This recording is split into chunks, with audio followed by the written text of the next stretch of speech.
Good morning.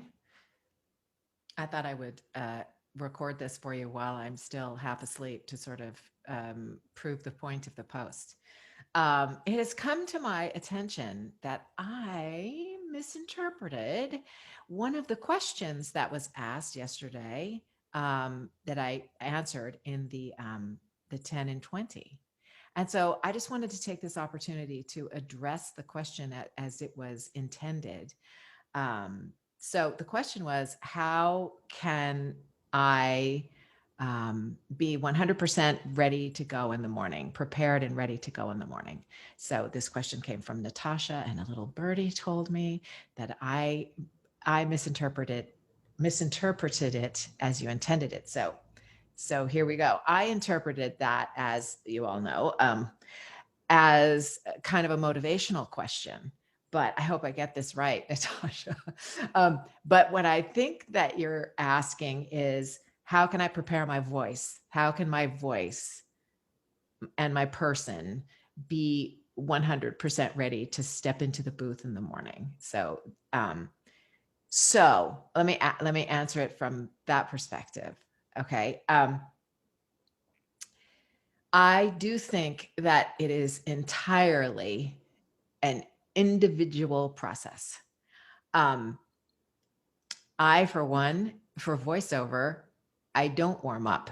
Uh, I, the lower part of my voice is more easily accessible in the morning when my voice is not quite awake. I really try to wake up my brain, but I don't like to warm up my voice because the lower end of my voice is just much more accessible first thing.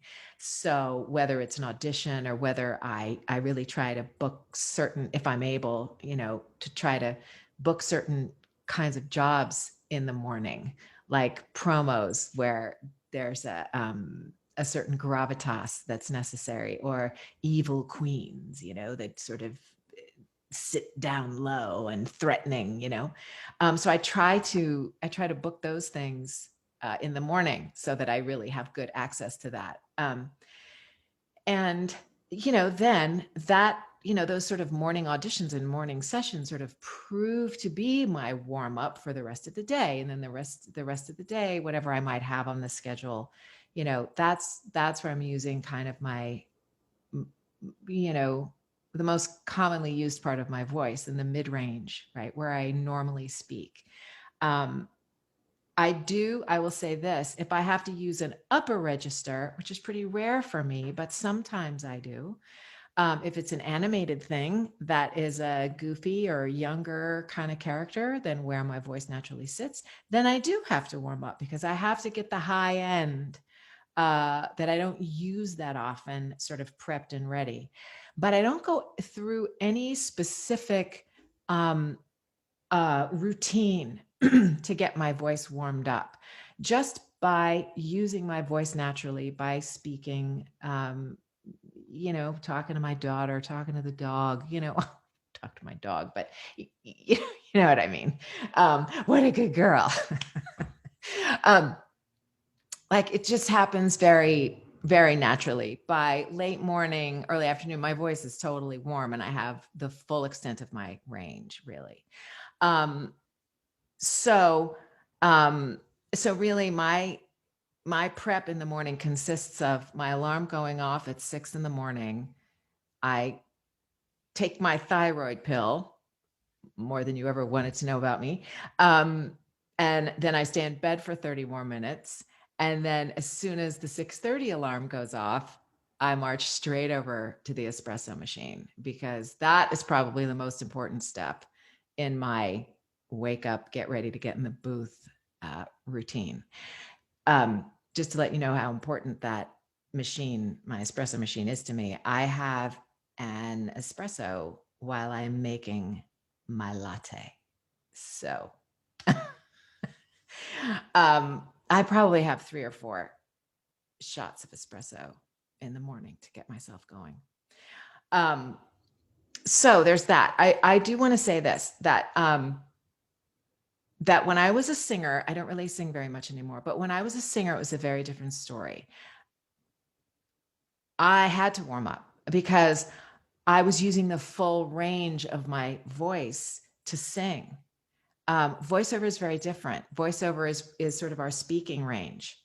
Um, so singing, you're really using the fullness, or at least I was using the fullness of my voice, right? And so I did have to warm up, or I couldn't hit certain notes, or I was pitchy, so that, definitely I needed to warm up. Did I always warm up? No. I was not the best. I was not the best vocal student when it came to singing, which may be why I never had a career in singing. I don't know.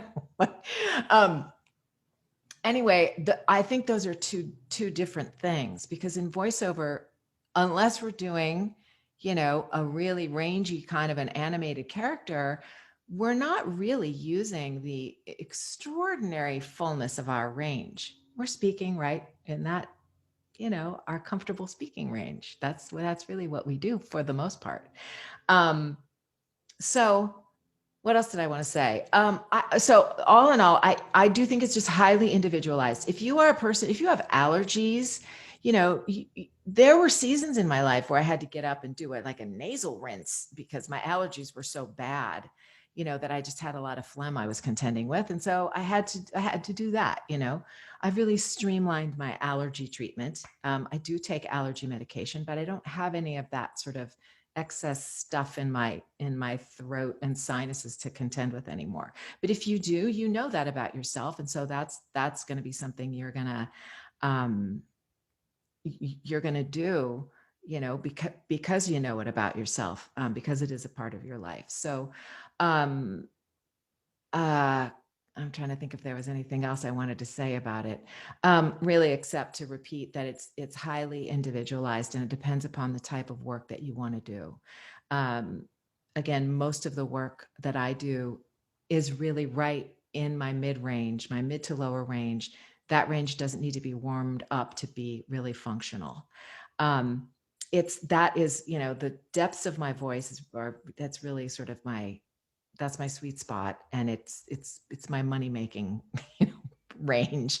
And I mean, I'll tell you, um one of my favorite spots that I ever did was the California Milk and Dairy Board, and I think I recorded it in like 1986 or 1987. It was among probably the first handful of jobs that I ever did. It was a radio and a TV campaign, and they wanted Sally Kellerman, but they couldn't get her, so they got me. And the night before that session, I was a cocktail waitress and bartender at the time, and so I worked the closing shift, and I did that because I was doing voiceover during the day and working, at night. So I worked 6 p.m. to 2 a.m. So I worked the closing shift. I had an after shift cocktail. I didn't get home, till probably 2:30 ish. And my session was at 9 a.m. in Hollywood, and I lived in Santa Monica. So I did not get more than 5.5 or 6 hours of sleep. My throat was pretty, you know, in the gutter, if you will, because I'd had a cocktail the night before. I was a smoker at the time in the late 80s. So it was really, really rough around the edges, but it really worked for this spot. It was exactly what they were looking for. I don't recommend, that you stay up late and drink and smoke, in order to have a voiceover career. I certainly don't do those things anymore. And so again, that piece of it is all self-care, in terms of how you prepare yourself for each day with a career in voiceover. But I don't do those things. And I absolutely get as much sleep as I possibly can. But I don't warm up. If you need to warm up, you'll know it, right? You will know the sweet spot of your voice and where you make money and how easy it is for you to sustain a session. That's really an important factor too. So I know that there are plenty of resources for vocal warm-ups that you can find free of charge online. You can certainly find voice teachers.